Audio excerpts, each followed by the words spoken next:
how I feel today. I'm sorry. We've been fighting tech from the Caribbean and tech here, and poor James is here with me in the room. And for some reason, yeah, you can see his hand, but I don't know why that's what he looks like. I can't get any cameras to work on that computer, and so welcome to this week's episode of Network Roundtable. Glad to have you here. We also couldn't get music working. Sorry about that. Nothing from bandwidth this week. I don't know. Go figure. But it's finally here. Yay! Yeah, we need like. We need a crowd. We need a crowd noise, right? Like a. Rhonda is in the house. Welcome, Rhonda. Hurricane Rhonda has arrived. Indeed. Hello, Dennis. How are you, Rhonda? Right as rain. Right as rain. How are you? You know, I'm doing better because the cameras are on, and that makes me feel like I have to be happy. There you go. Dennis's eternal happiness. Follow him with the camera. There you go. That's right. That's why I do so many shows, is because that's the only way I can stay happy. Oh, okay. All right, note to Cheryl, follow you with the camera. It's all good. No, she doesn't need to. I have like 3 with me anywhere I go. So and as you know, I take a lot of selfies. It's all good. I was not aware. You and sarcasm. I know. Okay. So, yeah, we're going to be talking passion this week. And Stephanie is the one that brought the subject and our guest together. So, Stephanie, what was your brainstorm behind passion and the powerful Hurricane Rhonda Green? Well, I didn't know much about Rhonda as a businesswoman when I first met her. I met Rhonda in a kind of a different context, which was equally cool. And I saw that she had a ton of passion for the people in her life, you know, her family, but also a lot of people that I found out later, works with. But when I met her, she was telling me about her girls. You know, she was talking about her ladies. And I thought that was so cool. I was like, wow, this is someone who's very passionate about relationships and someone who really gets the importance of what's on Google+. You know, why most of us are here is because we don't want to do it the way everybody else does it. You know, we want really to get to know the people that we're hanging out with, and we want to develop a relationship. And so that, when I had said to Rhonda, hey, you know what, we'd really love to have you, she was laughing. She was like, but it's a business show, right? And I was like, yeah, it's a business show, but you have a ton of passion, and I think passion is super important for any owner. And so let's try that. And that's kind of where it came from. And I think it was a brainstorm. I really think it's a perfect fit for everything Rhonda is, except there is one exception. And that's what you're looking at right now. I can't figure it out. The most passionate person on the Plus, in my opinion, gets in front of a camera and like, are you camera shy, Rhonda? No, I'm not. I'm just listening. Yeah. I'm just waiting for my turn to go blah, blah, blah, blah, blah, blah. Okay, so go. Be passionate. Okay, well, where do you want to start? Be passionate about what? Let's start anywhere with that one. Stephanie is right. She and I, Stephanie and I and Cheryl, I believe, met on an episode of Dirt's Corner, and we had a hangout, and definitely talked about the people of the Craft Star. Love every single one of them. I do have my own business, my own jewelry business, but the Craft Star is mainly what I do, and I love it, every minute of it. Growing someone else's small business and helping them put dinner on the table or shoes on the kids' feet, that's important. And in order to sustain that, you have to be passionate about it. You really have to care not only about it, but the people. because you'll burn out on it for sure. Definitely. So Yeah. yeah. Do you think, Rhonda? Do you think that that passion for something is enough to start a business, or do you think you have to kind of have passion? You said a little bit, but do you have to have passion for developing relationships? And because I think there's people who are like, oh yeah, I'm super passionate about whatever it is that they love, but I'm not always convinced that that's enough to make a business work. And you have to, I completely agree with that, Stephanie. Completely. I could be passionate about making jewelry all day long, but that's not going to be important to anybody if I don't share it with other people and get them involved. That's how you grow your business, is having other people on board with what you're doing. And you cannot build your business base around, your aunt's cousin's mama who likes to buy your earrings. That's not going to last forever because she's going to have 40,000 pairs of earrings, and that's it. So it's really important, and especially in this day and age, to be a little bit more innovative in how you get your name out there, how people are familiar with you, and how excited you are about what you're doing. You just have to, because things are changing. And definitely the Plus is the way to do that. For sure. Yeah. Pass out some more Kool-Aid, will you there, Rhonda? Listen, I got a whole bunch of it right here. There you go. Yeah.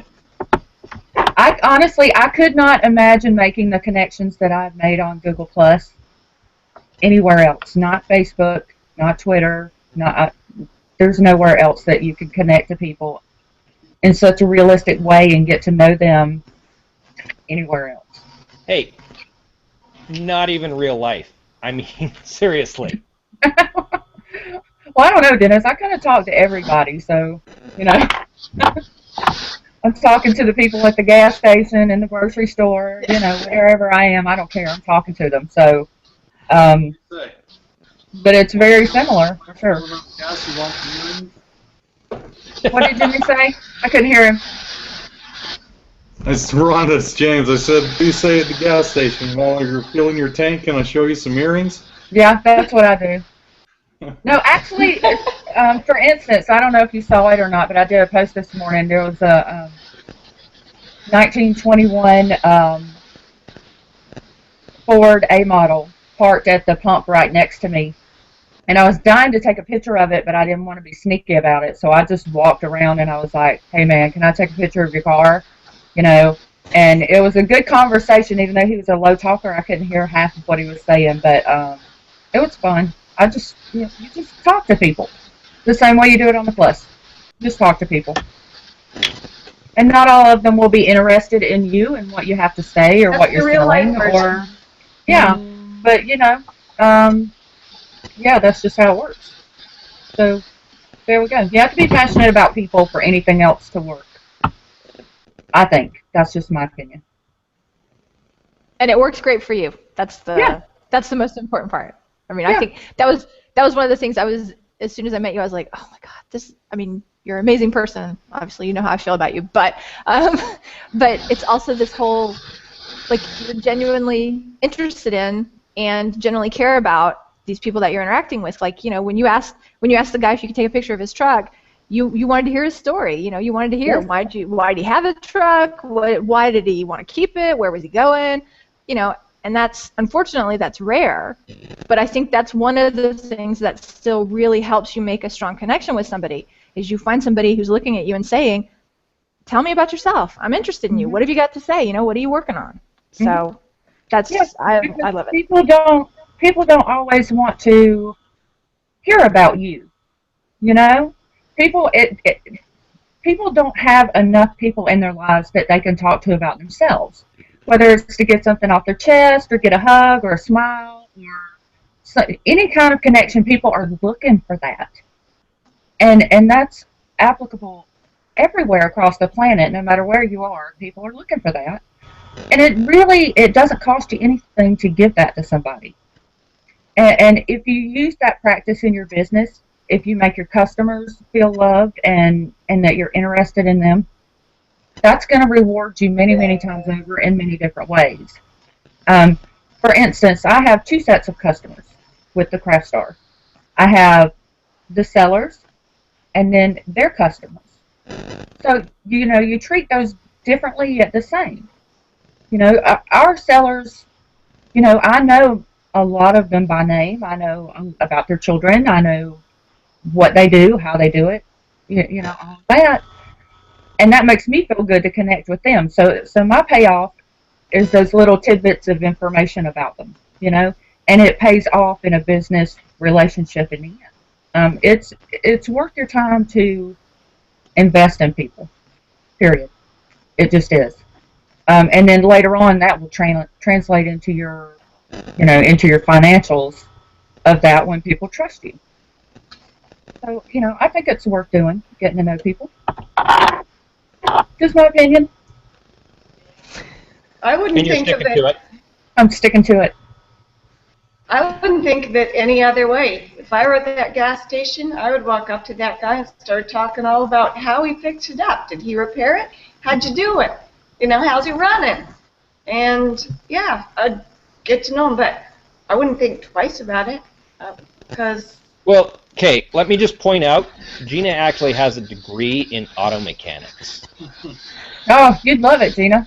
So, yeah, she'd be like talking to him about, hey, what'd you do? How'd you replace the asbestos brakes? Did you do that yourself?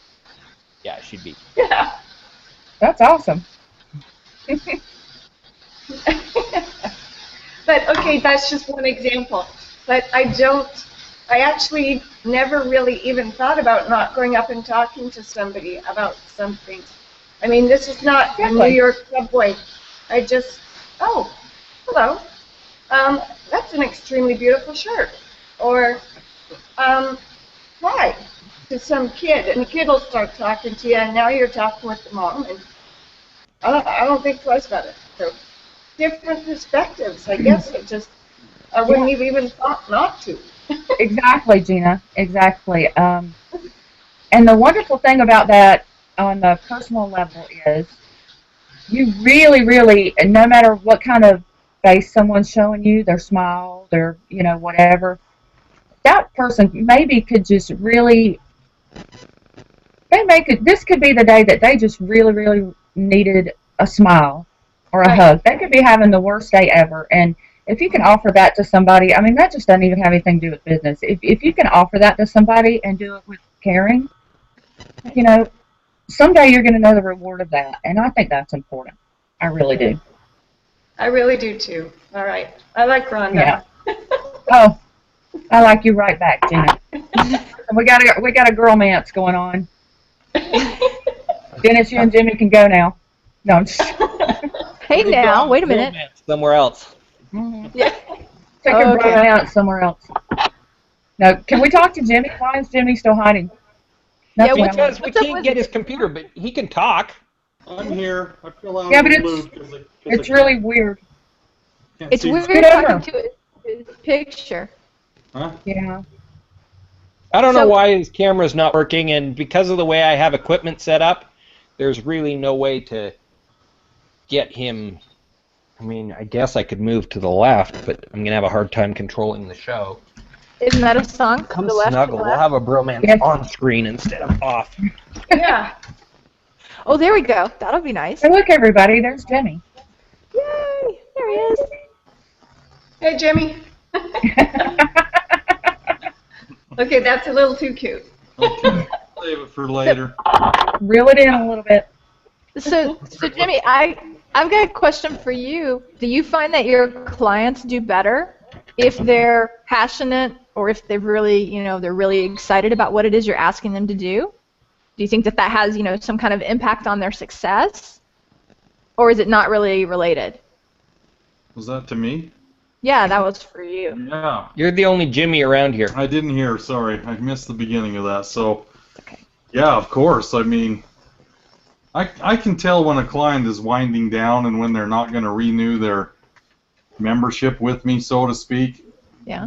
I can see when they lose their passion, and if they purchased X amount of training sessions and we're getting 2 or 3 or 1 away from that, I already know if they're going to renew or not. So yeah, and of course, you know, it's my job to make sure that I'm doing stuff that interests them. You know, there's a fine line between the trainer's knowledge and what the client wants to do.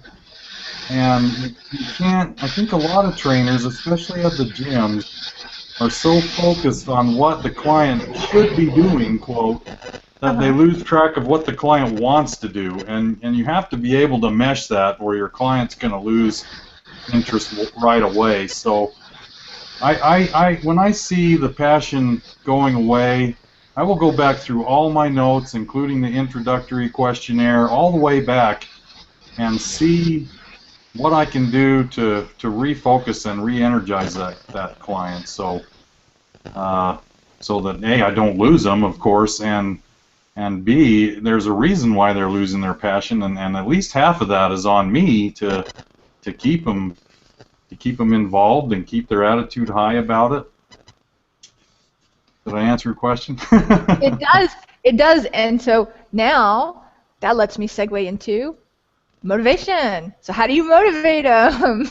Or, you know, how do you get them inspired, or what is it you can say to them about getting their passion back? The easiest thing and the most common one I fall back on is, what got you started in the first place? Why did you hire me? You know, there's so many different goals: the weddings, just to lose weight, to get in shape, to complete an event. So the first thing I do is go right back to remember why you hired me, you know, and let's re-energize and refocus on that specifically. And beyond that, I try to change up the workouts. I'll make little notes while I'm working out with the client so that I know what exercise they like and what exercise they don't.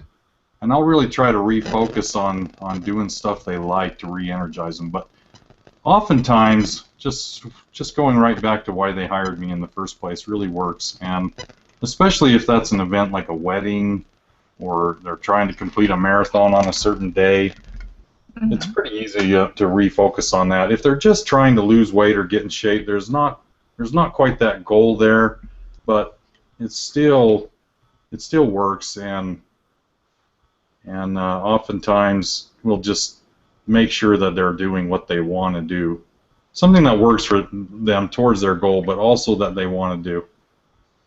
You bored, Dennis? Yeah. Sorry, Okay. I was up all night fixing computers that aren't fixed. Well, are you stressed, Dennis? Maybe James should give us some stress relief. I think it's a good time for stress relief. And you know what? I think I figured out the problem with the music. So let's move into stress relief with some Bludgeon Muffin, because I'm thinking some reggae would be.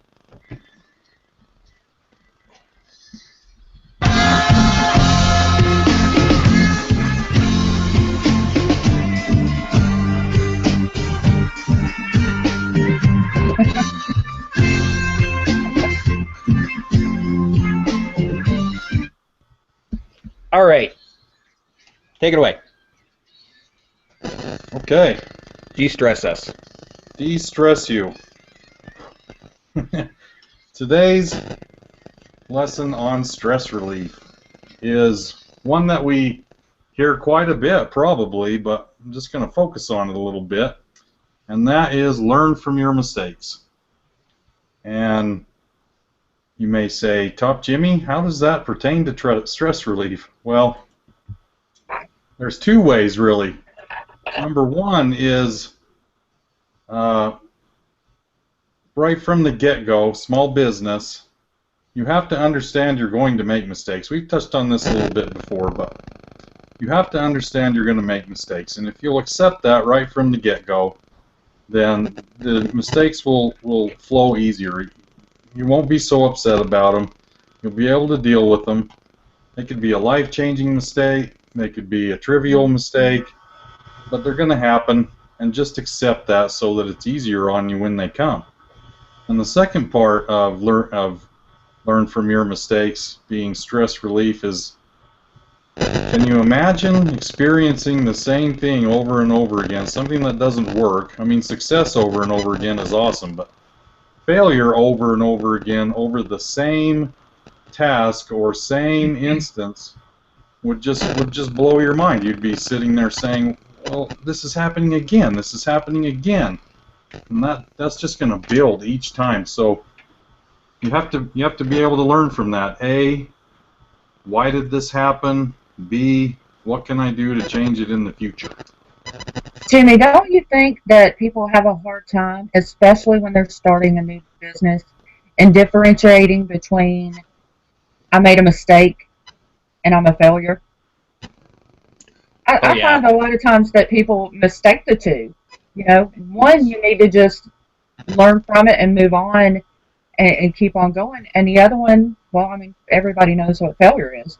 But there's a huge difference between the two. I think that's a big hurdle for people, and they get stressed over that. You know, Rhonda, I'd actually ask if everybody does know what failure is. I really think that most people mistake failure for making mistakes. I mean, Walt Disney didn't call any of his 7 bankruptcies failure. He called them mistakes. Right. Finally attached himself to his brother Roy, who... Well, Stephanie, you know why Roy was so important. Why was Roy so important? I do. You don't know? He was the money guy. Walt had no clue how to run money. Roy cleaned everything up, and voila. But none of it was considered by Walt to be a failure. Right. Each of those bankruptcies was only a mistake trying to get to where he was going. Well, let's put it out there. Failure is synonymous with quitting. That's it. You have not failed until you've quit. Right. Until you don't get back up, right? Right. Successful people are not people who don't make mistakes. They're people who learn from them and fail over and over and over again until they get it right. It's not. You can't make a mistake. You have to learn from it. Failure is quitting. I'll just stop there. That's what I think. And since Sherry's not here, and I know everybody knows this quote, but I'm going to jump in because it's Thomas Edison, right? I think is the one who said, "I haven't failed. I've just found 10,000 ways that don't work." Yeah, exactly. Yes. It's all in the perspective and how you look at it, I think. Yeah. Yep. Absolutely. And how you deal with it in a professional manner and move on from it. You become better at what you're doing because of your mistakes. So take it as a learning lesson, be grateful for it, and move on. And do better. Awesome. Yay. Well, thank you, James. Woo! You're welcome. You see I got some sun today? Look at that. I did see that. Was that during your 12 miles? It must have been. I had a little visor on, but... Get a bigger visor, Jimmy. Yeah. What's that? Get a bigger visor. Yeah. Or more sunscreen. Time to use sunscreen. I admit I didn't put it on this morning. We're just barely getting to those days here in Utah where you probably ought to start using it. Oh, my gosh. Yeah. Okay, we got some great comments going on here. I need to bring up here. Let's see, where are we going to start? Holy cow. Okay, we're going to start off right here because, Jeffrey, so what's up with this new hashtag for my wife, Real Deuce? I don't know. I didn't invent that one, Dennis. I don't know. I know. Jeffrey Dodd did. Came up with it in this stream, and I'm like, wait. She married me. You married her too, didn't you? Yeah, but I didn't become an Anderson. But you didn't take her name, I think, is the point, right? Yeah, I'm just thinking. Anyway, Jeffrey, if you don't know me, dude, well enough already, totally kidding. All right, but seriously, okay, this one goes back to the beginning. Cheryl says, just talk to people. Sometimes you say one word and spend the rest of the time listening, but sometimes showing passion is being able to listen. Rhonda Green rocks both sides. Well, that's actually true. Cheryl. Yeah. Yeah, we got one here. let's see. I'm not going to be able to see the whole thing. Continuously regenerate and pump up the passion and desire factors, and that new business idea could start up skywards. Believe in Kristen Drysdale and the love variable. It is a building block factor. It is. I'm sorry, I don't know the rest of what he said here. I think that's it, Dennis. That's all I see in the event. Oh, okay. Maybe that's why. All But they do cut off the comments, so like sometimes I'm confused. Cheryl says you should see the introductory questionnaire. It took me 3 days to answer it. Yeah, it did. Jeffrey here says, what got you started in the first place? Jeffrey, can you tell us who you're asking that of? Maybe he was quoting. Maybe he was quoting James when we were talking about what motivates people. Oh, and maybe. Said, maybe he was quoting James. Okay. Oh, okay. Yeah. That works. All right. And if we got that wrong, tell us. And the last one I'm going to put up here right now is... We're not really flipped around, James. Don't worry about it. It's one of those weird producer things. I'll stay out of it. Adam Music says, failure is only the beginning. Fail gloriously. I love that. Fail gloriously. Hallelujah. All right, I can't figure out where that went to. I just unpinned it.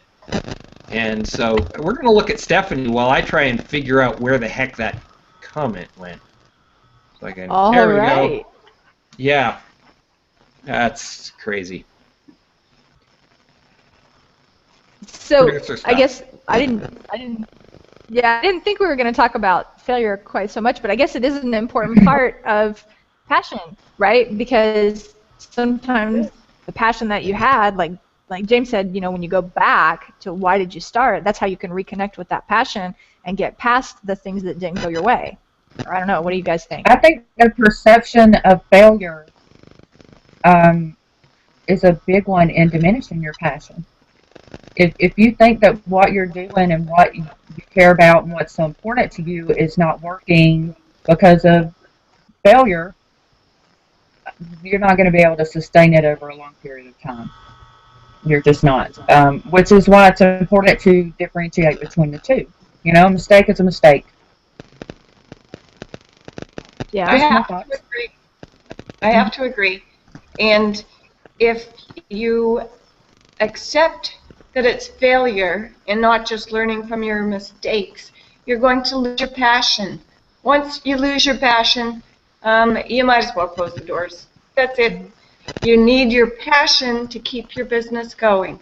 At least that's what I've found in my experience. It was the passion of what I was doing, whether it be manufacturing or mechanics or whatever. It's the passion that kept me going, and it's the passion that led to the success that I was able to achieve. So, I agree with that, Gina. No matter what you're doing, it just doesn't matter what you're doing. It doesn't have to be changing the world, in a day. Whatever you're doing at that time, put your heart and soul into it and see what happens. It really doesn't matter to me what I do or where I do it, But as long as I'm happy and excited about it, when I drove a forklift, I was so happy to go to work every day. I just thrilled to death because I got to do physical work. I got to be with all these great people. I mean, I was really friggin' happy about driving a forklift, And I'm just as happy with doing what I do now as I was then. Everything's in perspective. It's got to come from within, and then people will pick up on that and get excited about you too. Yeah, but Rhonda, honestly, the whole time you were driving that forklift, were you not thinking, I'm going to tear this thing apart and make something cool out of it? Actually, no, I never thought about doing that because those things are really friggin' expensive. It's true. And they're actually really cool. They are actually really cool. They're respect for you driving the forklift, and I like things like that. So, Yeah, I loved my forklift. I would have never taken it apart. But Yeah. actually, that in retrospect, Dennis, that's a good idea. What was that, Rhonda? I said in retrospect, that's a really good idea. Yeah. I just think that if you don't have the passion for what you're doing, you are in the wrong position. You are in the wrong job.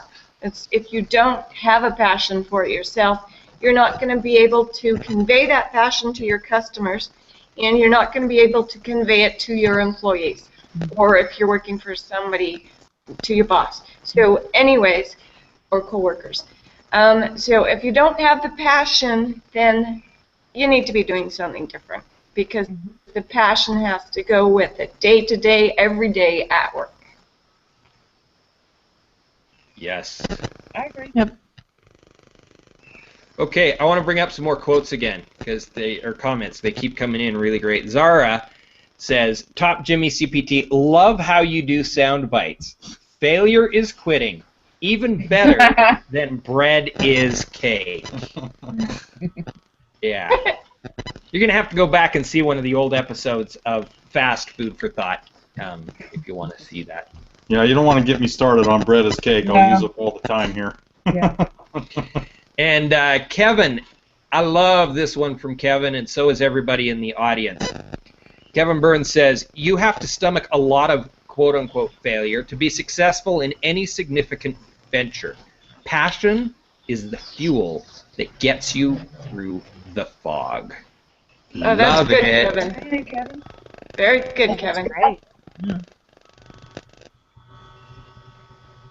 Oh. Well, this is interesting. Uh-oh. What? Rhonda, What? What'd I do? last week's guest says, you guys could keep Rhonda Green as a permanent panelist and rename this the Motivating Power Hour. Maybe just start another HOA. I love you, Kristen. I don't know if I have time for more HOAs. There would be one benefit to it, though. Free donut? Your picture would be a lot smaller if you were a permanent part of the panel. Yeah. Tiny picture. Tiny picture. Tiny picture, not, oh my gosh, it's everywhere. What the hell? Yeah, that's my motivation. Tiny pictures.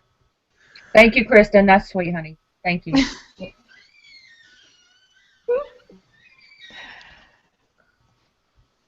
Holy cow. The comments just keep coming in. I'm trying to keep up with them. I'm trying. So I have a question for you guys that's a little bit of a change in direction. Do you think that there are some people who are just more passionate by nature, and so it's easier for them to kind of connect with that aspect of their personality?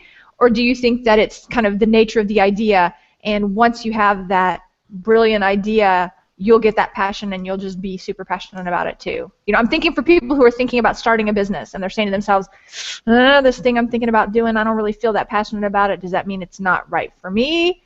Or maybe this is just as passionate as I'm ever going to get.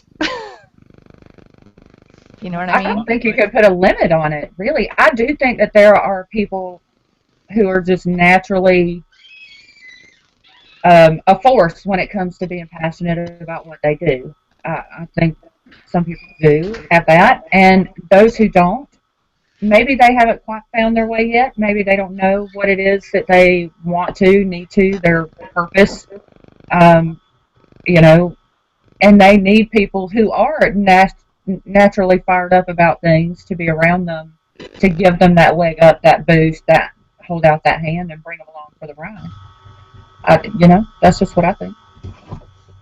Yeah, I agree with you. That's where, for example, I think Gina's talked about it a lot of times because she's worked in several companies where she had employees, and that's been my experience too. If you have someone who can really communicate the vision and the passion behind what the company is doing, the employees then get all excited about it too, and that makes everybody not only the employees, but that translates to the customers, that translates to the vendors, that translates to everybody, and really creates like a snowball effect for the company. Not only in terms of financial success, but also in terms of making a difference and really making that a great place to be as an employee or even as a customer or a vendor. I don't know, Gina, what do you think? I think that was very well put. If you can convey that passion to the employees and inspire them by your passion, and also obviously convey your passion to your customers, that employees are going to do a better job of whatever it is that they're supposed to be doing, which will, of course, impress the customers. So collectively, if you bring that passion into it, but empower those employees to want to do their very best, but also obviously appreciating what they do, everybody wins. Customer, company, and employees.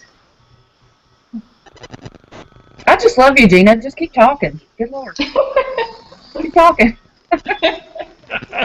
You're awesome. great, Rhonda.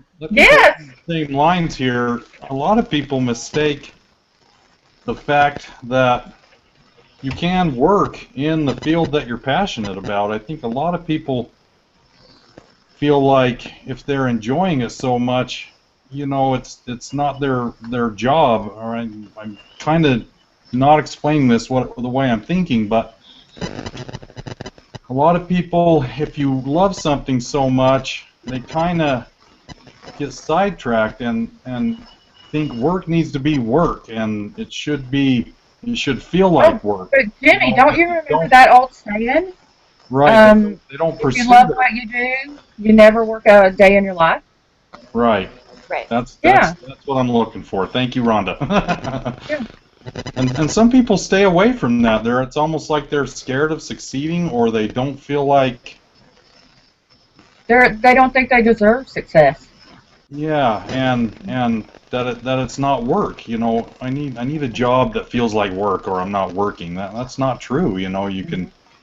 I've said it before on this show and probably my own show that oftentimes I feel like I'm stealing from my clients. It's hard to charge them for something that I love doing and would do anyway. But we live in this monetary world, so of course I do charge them. But that's the kind of job you need, and when you find that passion's going to come out.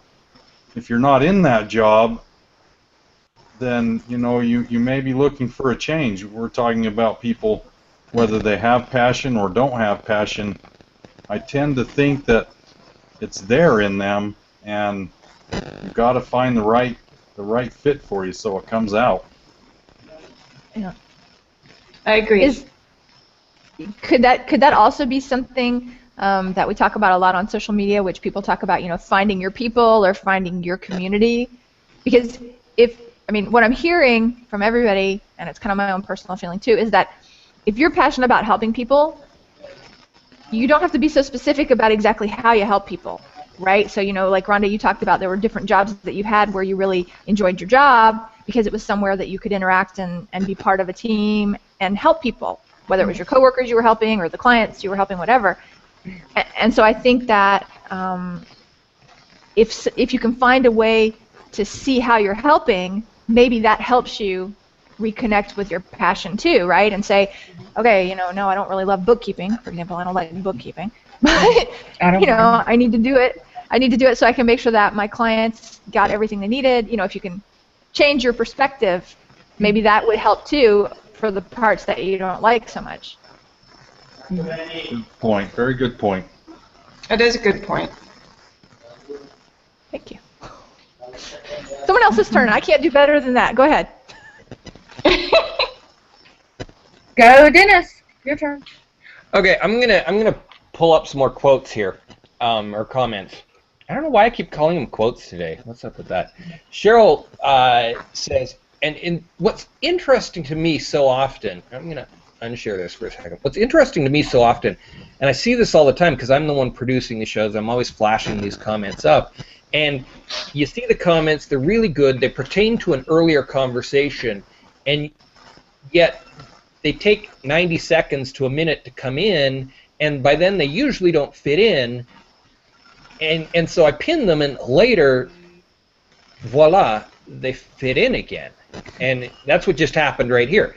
Cheryl says, agreed, Gene and Hugdy, if the passion isn't there, you need to move on to where it is. Which is That's right. largely what we were just talking about this last second. So I thought that was a good one.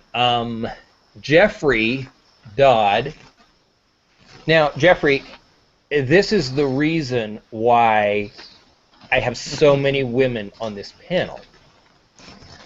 Jeffrey says, Rhonda Green can teach you stuff quicker, Dennis Dews. I really think we need to uplift our passionate, desirous women much, much more. Wow. Thank you, Jeffrey. That's Nice. nice. Thanks, Jeffrey. Yeah. we come on. We'd be lost without women. Oh, big time. Are you kidding me? And we agree. I would Yes, be in yes, jail we or do. dead without my I wife. completely agree. Yep. In jail or dead. Okay. Up until my 20s, I would have been in jail or dead without my mom, and then after that, I'd been in jail or dead without my wife. Wait, you were Cheryl's friend in high school. Yeah. Hmm. We lived a couple blocks away from each other as well. Why?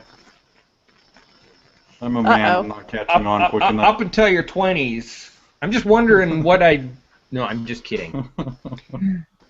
Okay, different show. I don't know where you different were going show. with that one. I was kind of leaning towards whether Cheryl was as trouble- wild as you were, but No, Cheryl was not as wild as me. no, or as wild as her big brother. Again, no. I don't know if anyone in your high school was that wild. No, it's amazing he's alive. It's true. It's true. And I love him to death. I absolutely. He's one of the 5 reasons I wanted to marry Cheryl. He's that cool. But He's a little older than me, so I don't know if he would remember me as well as I remember him. You know how politics play in high school, but yeah, he's an awesome guy. yeah. All right, there we go. We're all geeking all over Cheryl's brother. So while you were cruising around the comments, Dennis, I found another one that I thought was really cool that maybe we haven't touched on yet.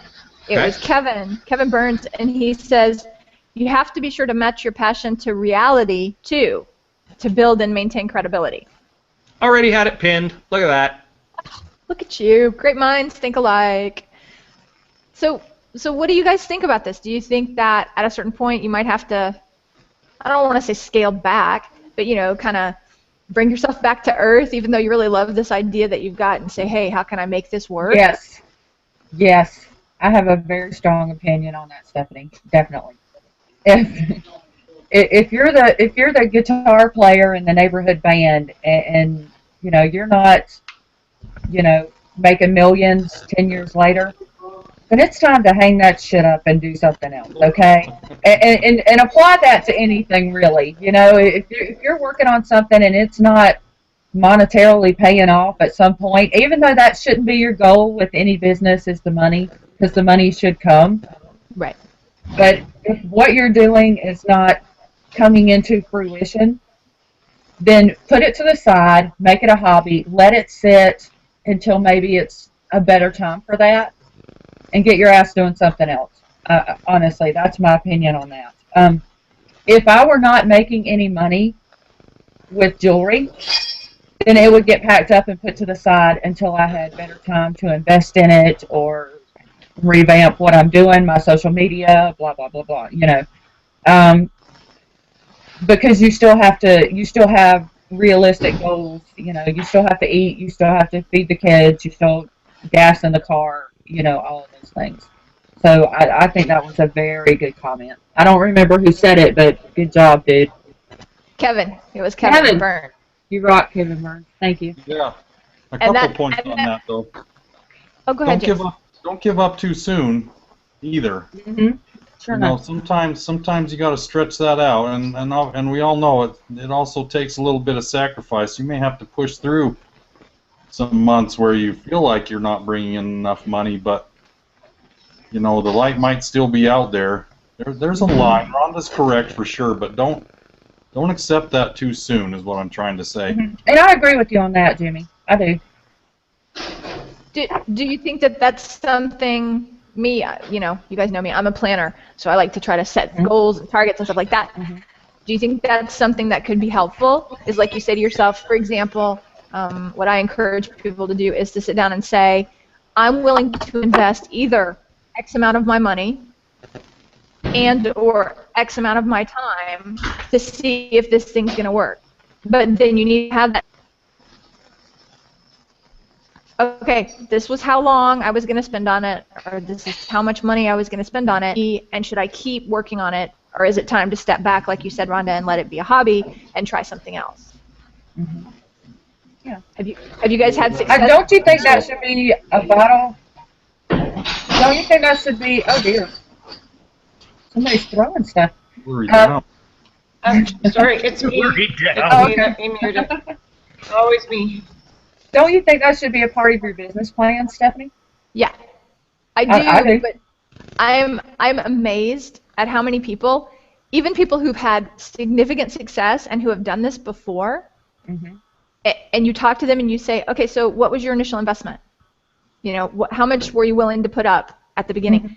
And they say, oh, I don't know, you know, I just keep looking, and if I need to put more money in, then I do. And you're just like, I look at them and I'm like, how can you even run your business that way, right? Like, yeah, it's fine as long as you have money in the bank, but how do you even know at what point to stop? Sounds like me when I'm going to Vegas. Yeah. That's what it sounds like to me too. I'm like, really? What in the? That didn't work for me, you know. So. Yeah. But you know, maybe whatever. Okay, wait a minute, guys. Wait a minute. So, based on the conversation we're having right now, there might not be any more Gombach produced shows next week. Hey, in your defense, that's why I said make sure you stretch that out as long as you can, and make sure. I was thinking of you. Well, there's movement, right? That's the thing. I mean, I keep looking at it, and Cheryl and I do some of this analysis. I'm never going to analyze the way you do, Stephanie, and you know that about me because we're working together on a project right now. Yes, and that's why you let me handle it, right? Because that's kind of a freakish level of analysis that nobody really wants to do except me. So that's all right. Exactly, and that's why you let me and Greg and Carolyn handle the rest of the piece. I guess that makes it official. We're actually announcing publicly here. Stephanie Sims is now the fourth piece of Plus Your Charity as far as the power team is still the power team, but we've moved Stephanie up to help us run the money. Thank you. Thank you so much, too. I really appreciate the opportunity to work with you guys, and I think this is going to be awesome. I'm really excited. Sounds like success to me. Yeah, this is the reason we brought her in. Silence, everyone. Ding. Cha-ching. Cha-ching. Okay. But, you know, seriously, as I'm looking at this thing, I mean, every week or two, I sit down and I look at things and I'm like, okay, so, yeah, I'm not making anything like I've made in my past. Not anything at all. Like I'm not making what I made when I was in high school. Okay? But things are changing. There are opportunities, and they keep coming in larger and larger opportunities, and some of them keep building and some of them die, and I keep looking at it and going, you know, there is movement, there's an increase in the amount of money, there's an increase in the inflow of people contacting me for my skill set and my advice and my consulting, and so, yeah, we keep going. And one of the main things that we keep asking ourselves is, if I were to quit this, what am I going to do? Because Cheryl and I are bound and determined to make certain that anything I'm doing is something I'm going to enjoy, because we tried to shove this extremely 75-sided weird shape into a slot one time, and it didn't work too well. So, you know, you've got to balance all of those things. For sure. And, I agree. Yeah, I think the other thing, Dennis, you know, and we've talked about this too, there's a huge difference between drawing a line in the sand and saying, if it's not 50 clients, for example, by tomorrow, then I'm done, and knowing you're at 49 and saying, okay, I'm willing to take, I'm pretty close, and just never saying, I need 50 clients to make this thing successful. I think, that's the kind of distinction we're talking about is, no, do you have to be absolutely draconian with the numbers and say, oh, I missed my target, so I'm done, I have to hang it up? No, but you got to have a target. Millions of people have said it. I don't know who really said it first, but if you shoot for the ground, you'll hit every time. So you got to at least give yourself a target. Otherwise, you don't have a way of measuring how far or close you are to it. And so I guess maybe that was more my perspective was, there's a lot of people out there who really genuinely don't have a clue what they want out of their business. I mean, I'm surprised by it, but there are lots of them out there, I think. And there's nothing wrong with changing your goals as you go. Right. It's like you said, it doesn't have to be that line in the sand or you're done.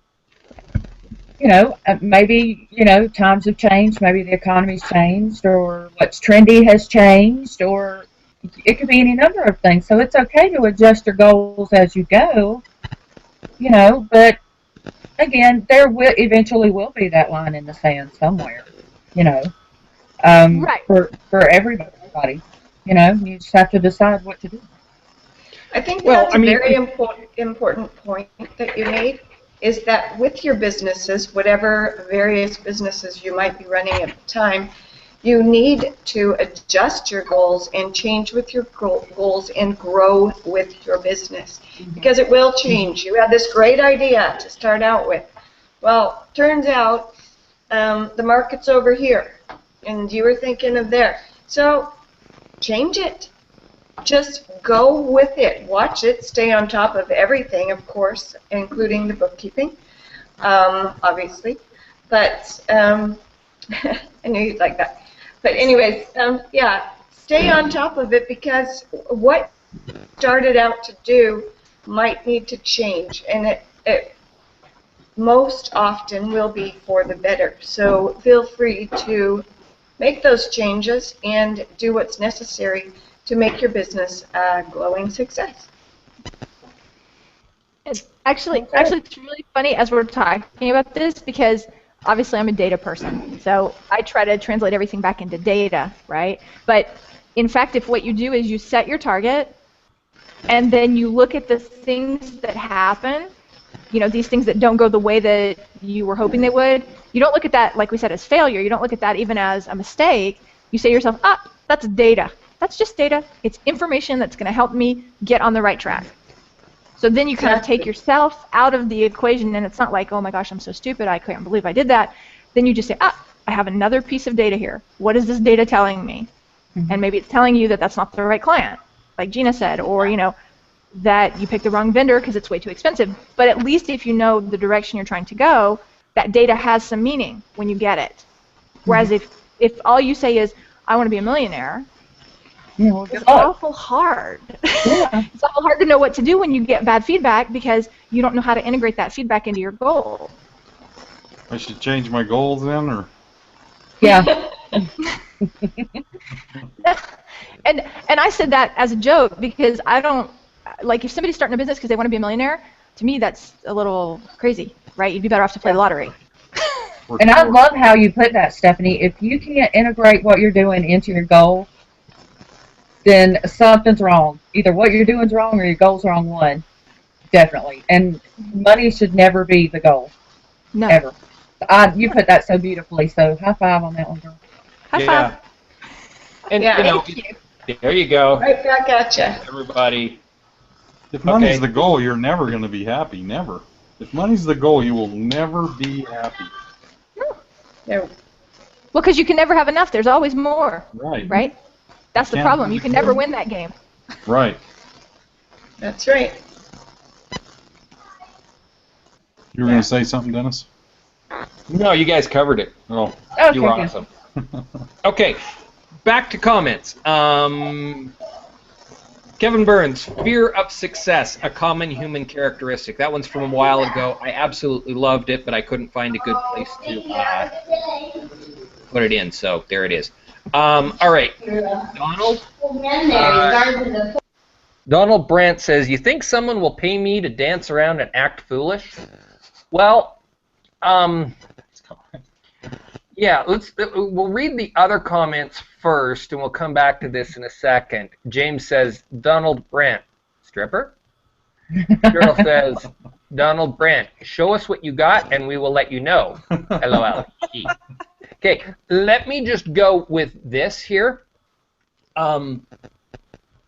Kirk, Ryan, and I have still not gotten a single check for the minor crack video.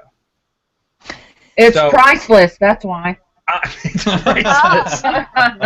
Look at you. So, from one who has tried it, I don't recommend it. And that was some really ridiculous dancing, I'm just saying. That was bad, wasn't it? It was horrible, and yet so awesome at the same time. Right. In terms of entertainment value, it would be hard to beat. I mean, that's for sure. Mm-hmm. Yeah. Well, we did consciously practice going out of our way to dance as bad as possible. We really were like... It didn't show. It didn't show that you practiced that at all. Good. One little bit. Imperfect practice makes imperfect performance. Is this what we're There saying? you go. There you go. It was fabulous. It made my day, I'm just saying. So, yeah, I wouldn't hold your breath on that one, Donald. Well, I mean, was this him just being silly and saying this was his passion? I think this is being I think silly. so. We were talking about passion at the time. Oh, okay. Okay, Is because I don't to know. earn I mean, let's money. think about it. Let's Yeah, think about we what were on the how do you earn money with your passion at the time you commented. Yeah. Well, you know, I mean, wait a minute. I would say that Monty Python has made a lot of money walking silly, so it is possible. It's possible. I guess it depends on how committed you are. That skit probably equates to over $1 million in gross revenue. Oh, yeah. That one skit. So I think it's possible. Anything's possible. But you got to have the passion to go with it, right? Exactly. And the guys, I mean, you know, but long before that was a huge hit, how many places did they get thrown out of and laughed at and ridiculed and all that good stuff? Yeah, I mean, I think if you love what you're doing, then that's great. Keep working at it. But I think you need to. Yeah, it's hard. It's a hard balance to strike. You know, because only you can ultimately decide how much more you're willing to give before you say, this is not going to work for me. You know, it's not going to feed my kids and take care of the bills and all that stuff, and I need to do something else. Mm-hmm. I agree. Hard. Yeah.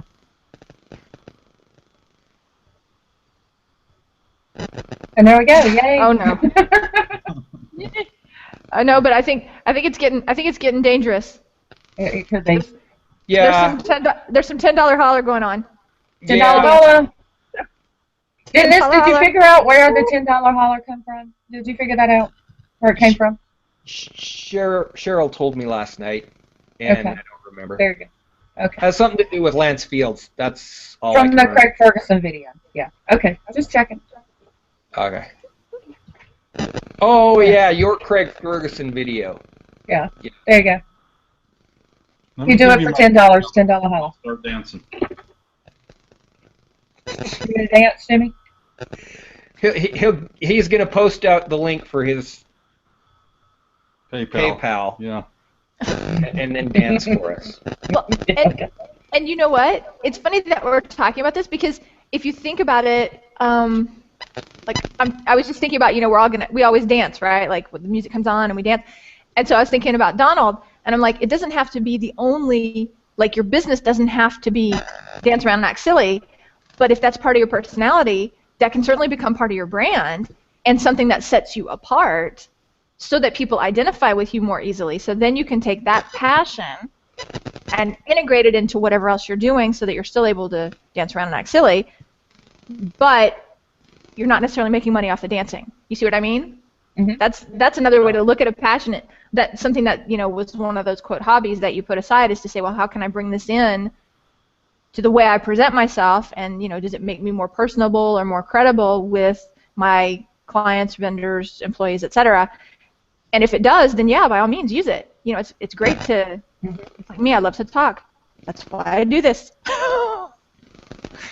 But, you know, I think it is something that's important, is to be passionate about not just the core of your business, but the way that you communicate with people. I agree. All right, so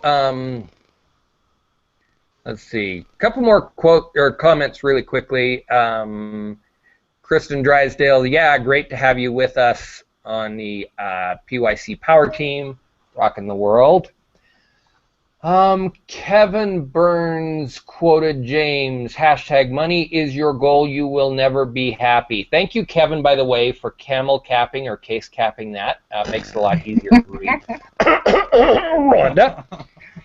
The goal is to make your work your passion, because then it's not really work. Those that pull this off are not only lucky, but very happy. Yeah, that's a great one.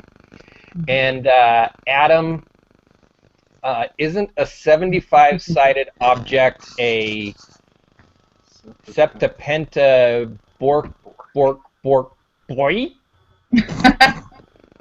Borkagon? Could be. And I guess there's another new hashtag for me, if anyone can ever remember it. Bork, bork. Yeah. We'll just shorten it to bork, bork. Bork, bork. There you Okay, and since Rhonda Green is in the room, I am probably stuck with a new hashtag. Bork, bork. Probably. Yep. Yeah. I think you're out of luck there, Just Dennis. saying. Yeah, that's going to be referring to how bizarre I am, pretty much. Which means she's going to be tagging me all the time. With that one, yeah, you're out of luck on that one. Bork, Dennis. bork, I'm bork, sorry. Bork, bork, bork, bork, And bork. I seriously doubt your wife will help me with that in any way. I'm just saying, Dennis. I doubt she will help me with that in any way. Geraldine. No, I'm sure my No. wife won't do any posting No. of bork, bork, because she didn't hear it, right? And so... No, she won't touch that with a 10 And Kristen Drysdale is never going to use bork, bork, I'm sure. None of the jerky Definitely girls not. Bork. Absolutely Why not. would you do that? No. When No. when you're No. looking, we won't use it when you're looking, Dennis. Yeah.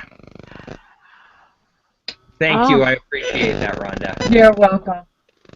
But hey, listen, guess what? I'm hungry.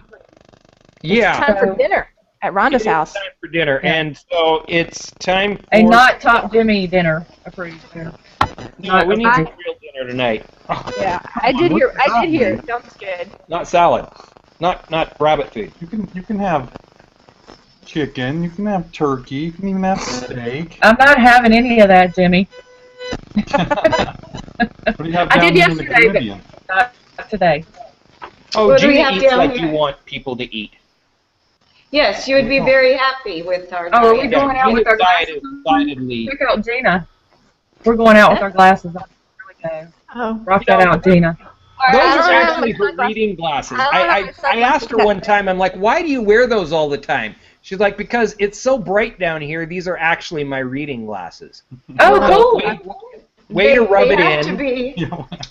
they have to be sunglasses as well because, well, it's just far too bright. So, anyways, I'll take them off. And yes, we have lots of fresh fruits, pineapple, papaya, guava, passion fruit, and then fresh vegetables, which are Christophane, dasheen, which is kind of like a potato, it's a root vegetable, of course carrots, tomatoes. All these things grow organically on the island because it's a third world country and the farmers cannot afford any kind of pesticide. So it's just wonderful. Everything you buy, it's like organic. All right, I'll eat that.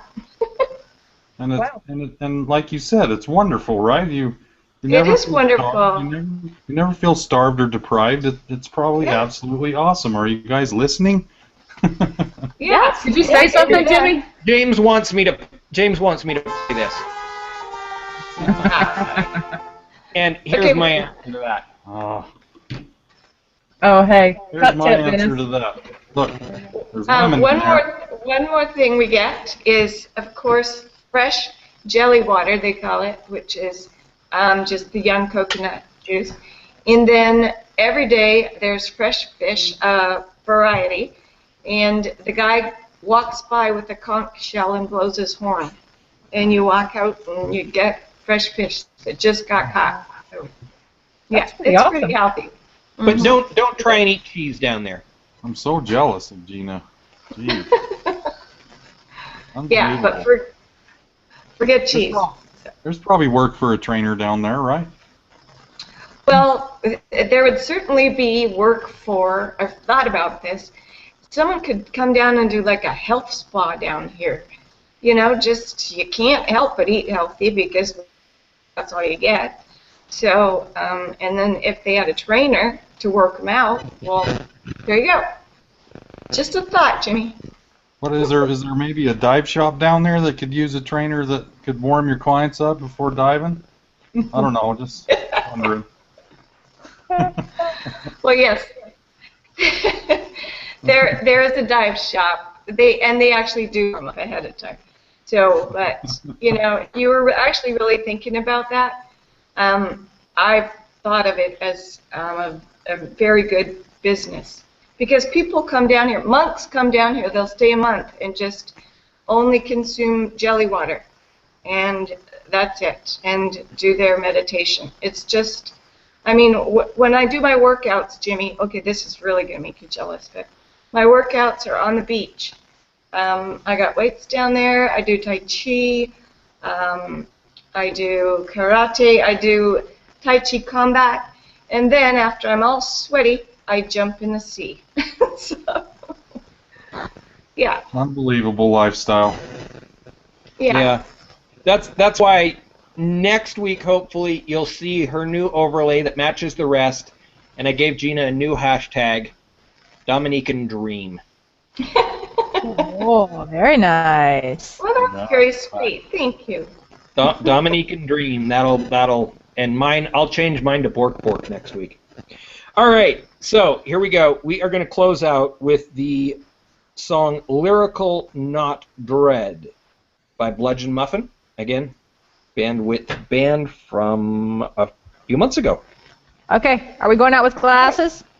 Let's do it. Sure. I don't have any. Oh, okay. I'll wear my Gombach glass. And I'll have to close my eyes because I have contacts and glasses. You unplug this Let's do this, Sophie. from the computer. Yeah, exactly. I'll be like this, Rhonda. Shut the whole thing down. You don't want to ask me to unplug stuff, buddy. Well, they fell apart. Oh well. What the hell, Dennis? Have you not seen these this week? This is the new Gombach glass. Okay, I Dennis. saw my glass. I saw it was pretty cool. Alrighty, let's go Gombach before I glass. get a headache. All right, we are going to close out again with Lyrical Not Dread, if I can get my phone to turn on and play this. Okay, my phone doesn't want to turn on. Here we go.